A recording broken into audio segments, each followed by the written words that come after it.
Vigilance ଜାଲରେ କୋଟିପତି forester Kailash Chandra Sahu ଆୟ ବହିର୍ଭୂତ ସମ୍ପତ୍ତି ଠୁଳ ଅଭିଯୋଗରେ କନ୍ଧମାଳର 7ଟି ସ୍ଥାନରେ ଏକକାଳୀନ ଚଢ଼ାଉ କରିଛି ଫୁଲବାଣୀ ଓ ବ୍ରହ୍ମପୁର ଭିଜିଲାନ୍ସ।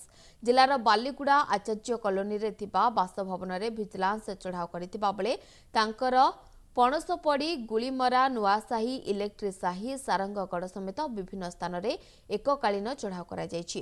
ବ୍ରହ୍ମପୁର, ପୁରୀ, ଭୁବନେଶ୍ୱର, କଳାହାଣ୍ଡି ଆଦି ଜିଲ୍ଲାମାନଙ୍କରେ ତାଙ୍କର ଅନେକ ଅସ୍ଥାବର ସମ୍ପତ୍ତି ଥିବା ବେଳେ କନ୍ଧମାଳ ଜିଲ୍ଲାରେ ବିଭିନ୍ନ ସରକାରୀ ଜମିମାନଙ୍କ ବେଆଇନ ଭାବରେ ଅଟ୍ଟାଳିକା ନିର୍ମାଣ କରିଥିବା ମଧ୍ୟ ତଥ୍ୟ ହାସଲ କରିଛି ଭିଜିଲାନ୍ସ। ଶ୍ରୀ ସାହୁ ତୁମୁଡ଼ି ବନ୍ଧ ଓ ନୂଆଗାଁ ଫରେଷ୍ଟର ରେଞ୍ଜରେ ରହିଥିବା ସମୟରେ ବହୁ ଘୋଟାଲା କରିଥିବା ଅଭିଯୋଗ ହୋଇଥିଲା। ଫୁଲବାଣୀ ଡିଏସ୍ପି ରବୀନ୍ଦ୍ର ସୁନାଙ୍କ ନେତୃତ୍ୱରେ ଏକ 7 ଜଣିଆ ଟିମ୍ ଆଜି ଚଢ଼ାଉ କରିଥିଲା।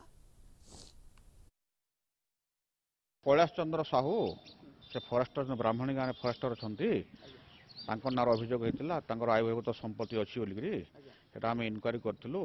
इनक्वारी कलापर आम आम जो स्पेशल जज भिजिलांस फुलबाणी अच्छा सर्च वारंट आणिकी से सर्च वारंट बल आम 7टा जगह सर्च करुँ। सर्च बर्तमान चलती इनक्वारी कलापर जना पड़ा।